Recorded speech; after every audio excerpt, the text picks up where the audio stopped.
तो hello everyone, कैसे हैं आप सब लोग। फिर से स्वागत है आपका नई क्लास में study with Sunny YouTube channel पर। तो क्लास से आज वर्ब की टॉपिक लेकर चलेंगे हम। तो वर्ब क्या होता है? वर्ब वो क्रिया होती है, हिंदी में बोलते हैं क्रिया, जो एक एक्शन को या कंडीशन को यूज करता है अपने वर्ड से। ठीक है, वो वर्ड जो किसी के एक्शन, नाउन या प्रोनाउन के एक्शन या उनके कंडीशंस को बताए। जैसे कि डेफिनेशन आप देख सकते हैं, verb is a word that indicates an action और a state means condition of a noun और प्रोनाउन। जो वह वर्ड जो नाउन और प्रोनाउन के स्टेट, कंडीशंस और एक्शन को बताता है। ठीक है, जैसे कि याद रखना कंडीशन भी बताएगा, जैसे नहीं कि वर्ब क्रिया ही हो रही होगी जब भी आप करेगी। तो पहला है Rahul, Rahul is a good boy. ठीक है, दूसरा है you were a good player. ठीक है, एक और ले लो,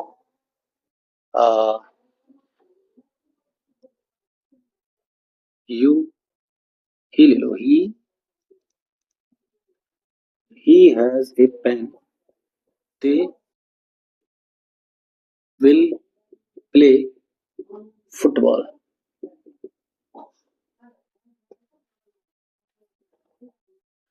फुटबॉल। तो ये 4 एग्जांपल्स हैं। अब एग्जांपल नंबर 1 और 2 में इज और वर ये कंडीशंस बता रहे हैं। ठीक है, जहां पर कंडीशंस बता रहे हैं, ये कंडीशन बता रहे हैं कि राहुल कैसा लड़का है, राहुल अच्छा लड़का है। कौन सी कंडीशन है? थे, you are a good player, तुम अच्छे खिलाड़ी थे। कंडीशन बता रहा है। यहाँ पर आपको एक्शंस दिखेगा। ठीक है, कार्य का करना या होना प्रकट करना। कार्य का करना ही नहीं, उसका होना भी। ठीक है, ही हैज ए पेन, यहाँ हो रहा है कुछ काम, मतलब होना। उसके पास एक पेन है, क्या हो रहा है? उसके पास एक पेन है, क्या हुआ? उसके पास एक पेन है, he has a pen. They will play football, वे फुटबॉल खेलेंगे। ठीक है, यहाँ क्रिया वर्ब आ रहा है, तो मतलब एक्शन आ रहा है, क्या करेंगे? खेलेंगे, खेलने का एक्शन हो रहा है। ठीक है, तो इस तरह के वर्ब होते हैं। अब वर्ब भी कई तरह के होते हैं। 2 प्रकार के वर्ब कौन से होते हैं? ट्रांसिटिव और इंट्रांसिटिव। ट्रांसिटिव और इंट्रांसिटिव। ट्रांसिटिव हिंदी हिंदी में आते हैं तो सकर्मक क्रिया और अकर्मक क्रिया। तो पहला है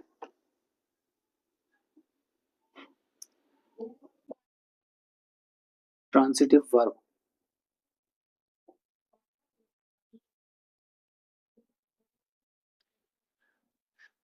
ट्रांसिटिव वर्ब में क्या होता है? ट्रांसिटिव वर्ब में वो होता है जो सब्जेक्ट द्वारा किए गए कार्य का इफेक्ट ऑब्जेक्ट पर भी पड़ता है। सब्जेक्ट के द्वारा किया गया कार्य का इफेक्ट, सब्जेक्ट जो वर्क जो करता है उसका इफेक्ट आपके ऑब्जेक्ट पर भी पड़ेगा। ठीक है, उसे कहते हैं ट्रांसिटिव वर्ब। ट्रांसिटिव वर्ब, अगर इसकी मैं डेफिनेशन लिखूं तो a transitive verb is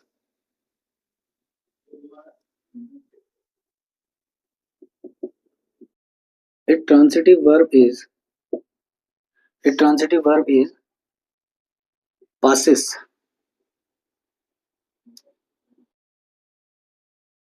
passes from its subject to its object to its object, or needs needs an object to complete sense to complete sense or needs an object to complete sense। पहला है example में देखिए, example में लिख सकते हैं मोहित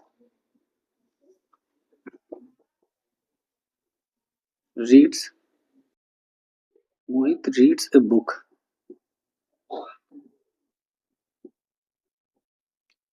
एक और देख लो,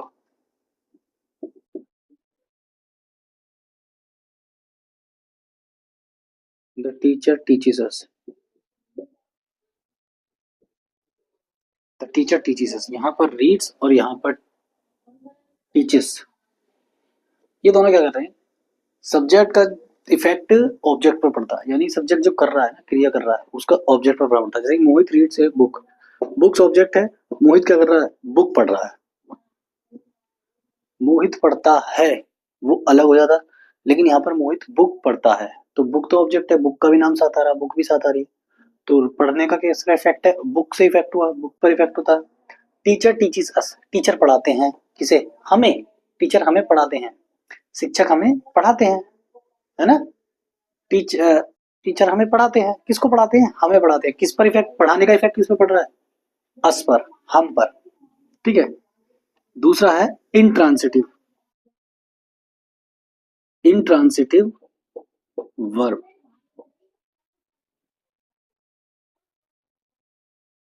इंट्रांसिटिव वर्ब होता है जिसका सब्जेक्ट का जो एक्शन करता है, सब्जेक्ट जो कार्य करता है, वो आगे न जाकर सब्जेक्ट के ऊपर ही पड़ता है, उसका प्रभाव किसी ऑब्जेक्ट वगैरह पे नहीं पड़ता या किसी पर नहीं पड़ता, सब्जेक्ट के किए गए कार्य का इफेक्ट उसके खुद पर ही पड़ता है, यानी आप देखकर समझ जाओगे कि हाँ उससे आगे चीज नहीं जा रही। जैसे कि इसका वो लिख देता हूँ एक बार, इसकी डेफिनेशन लिख देता हूँ। An intransitive, N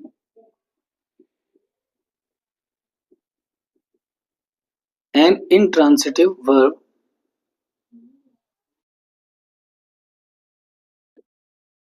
does not passes from its object, from its object, but affects the subject itself, but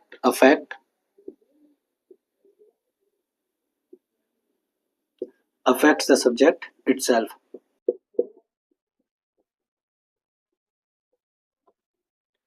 ठीक है। और ये कोई रिक्वायर्ड भी नहीं है ऑब्जेक्ट होने की, इसमें ऑब्जेक्ट होता ही नहीं है, ठीक है, सिंपल होते हैं। जैसे कि एग्जांपल में देखिए, पहला है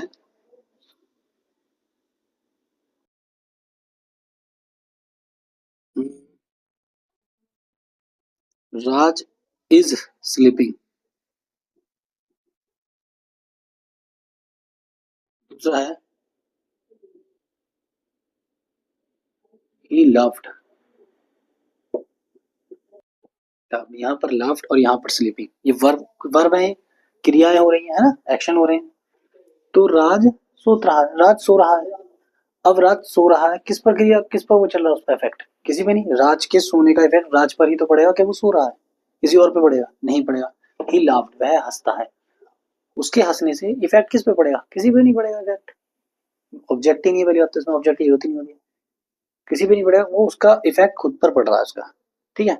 तो ट्रांसिटिव और इंट्रांसिटिव दो तरह के ऑब्जेक्ट होते हैं, सॉरी दो तरह के वर्ब हैं ये। और नेक्स्ट नेक्स्ट की तरफ पढ़ते हैं। वर्ब की दो अन्य क्रियाएं हैं, लिंकिंग वर्ब और ऑक्सिलरी वर्ब, वर्ब के दो अन्य रूप हैं, linking verb and auxiliary verb. Linking verb और ऑक्सिलरी वर्ब, लिंकिंग वर्ब कौन से होते हैं, अगर मैं इसकी डेफिनेशन में लिखूं तो a linking verb is, linking verb linking verb is in fact and intransitive, intransitive verb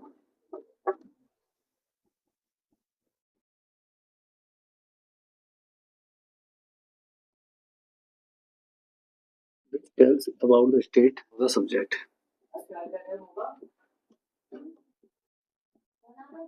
linking verb जो होता है, लिंकिंग वर्ब जो होता है वो इंट्रांसिटिव वर्ब की तरह होता है, ठीक है, जो सब्जेक्ट की स्टेट बताता है, कंडीशन के बारे में बताता है, ठीक है, उसके बारे में बताता है। देखिए कैसे,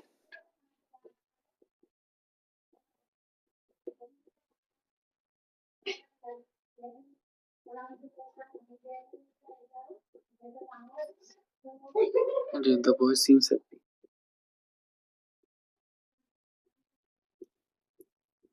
the boy seems happy. Ankit is intelligent, the boy seems happy. तो यहाँ पर क्या हो रहा है, अंकित इज इंटेलिजेंट, अंकित इंटेलिजेंट है, तो यहाँ पर इस जो है वो अंकित की इंटेलिजेंट को दर्शा रहा है। सीम्स जो है लड़के की हैप्पीनेस को दर्शा रहा है, हैप्पी खुश है वो लड़का। तो ये चीजें हैं। उसके अलावा मैं अगर दूसरे की बात करूँ, दूसरा है auxiliary verb. Auxiliary verb, auxiliary verb, verb और मेन वर्ब जो होते हैं हेल्पिंग वर्ब, वो अपनी मेन वर्ब की हेल्प करते हैं। ठीक है, मेन वर्ब की मुख्य क्रिया की सहायता करते हैं। जैसे कि किसी टेंस का रूप निश्चित करने के लिए, पूरे टेंस को बनाने के लिए, टेंस का निश्चित करने के लिए वो कैसा है उसकी हेल्प करते हैं। जैसे कि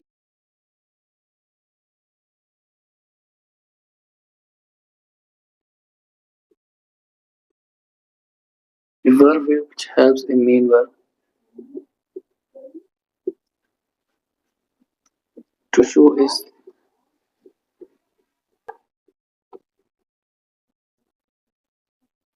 to show a tense is called an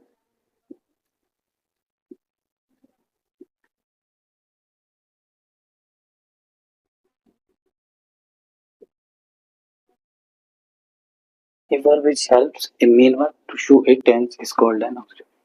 एक टेंस को दिखाने के लिए जो वर्ब होता है वो हेल्प करता है मेन वर्ब की। ठीक है, जैसे कि हेल्प करना मतलब एग्जाम्पल में देखिए, पहला है he is playing cards, he is playing cards. दूसरा है, दूसरा क्या है,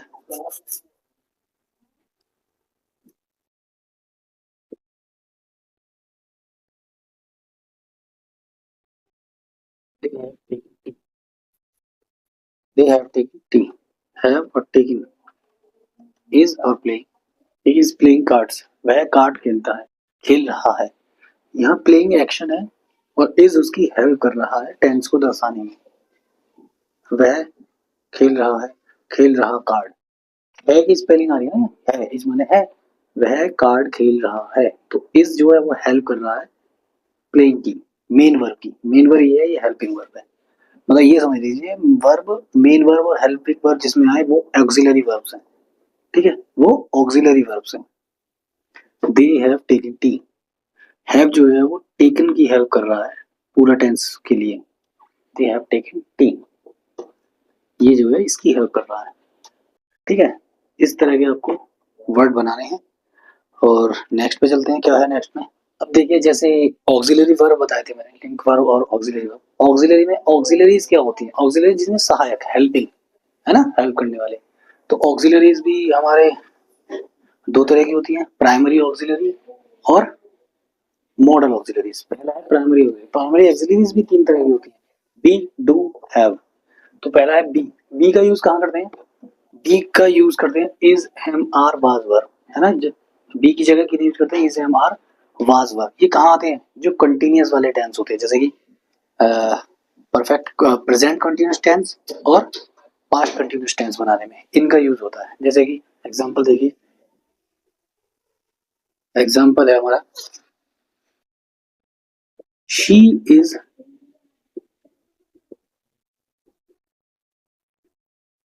गोइंग टू मार्केट, इज आ रहा है ना।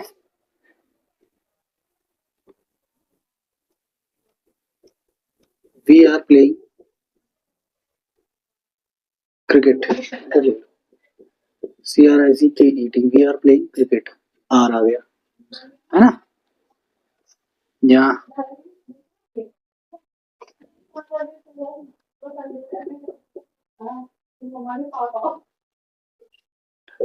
आई am reading,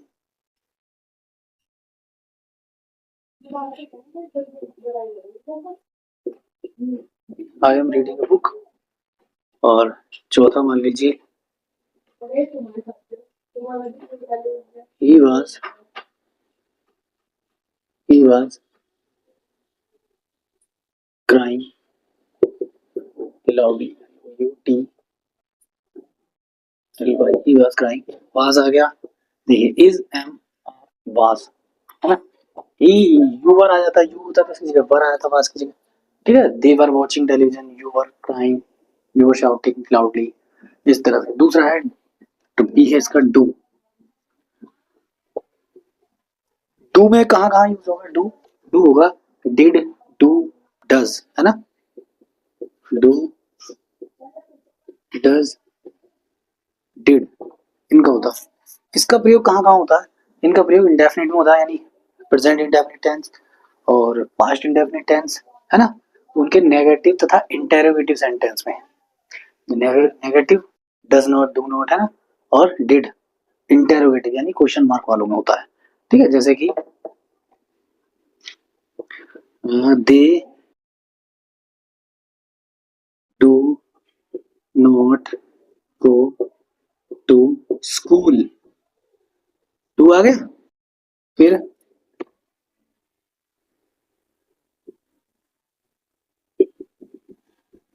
does he watch television, does he watch television, does he watch television, ये रहा। They do not go to school, does he watch television, question mark वालों में। और क्वेश्चन एक ये हो गया, क्वेश्चन वालों में डिड भी लग जाता है ना। Did you see my friend, क्या तुमने मेरे दोस्तों को देखा है ना। तो तीसरा है हैव। ये हैव कहाँ लगता है? हैव हो गया हैज, हैव, हैड, ये फॉर्म होती है इसकी, हैज, हैव, इसकी ये फॉर्म्स होती हैं। ये कहाँ कहाँ लगती है? ये लगती है प्रेजेंट परफेक्ट टेंस में, पास्ट परफेक्ट टेंस में तथा फ्यूचर परफेक्ट टेंस में, परफेक्ट वाले, ठीक है, इंडेफिनिट वाले और कंटिन्यूअस वाले। ऐसे कंटिन्यूअस वाले, इंडेफिनिट वाले, प्रेजेंट इंडेफिनिट, पास्ट इंडेफिनिट, ये परफेक्ट वाले, present perfect tense, past perfect tense या फ्यूचर परफेक्ट टेंस, है ना, इनमें लगते हैं ये। तो इसमें अगर मैं एग्जांपल में बात करूं तो इसका एग्जांपल होगा he has gone to bed,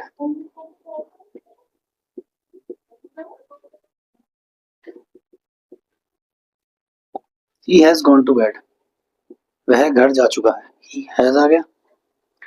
दूसरा you had washed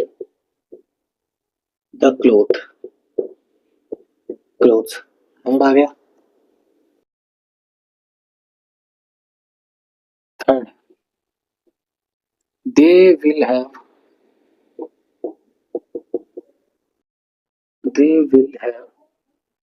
entered the room,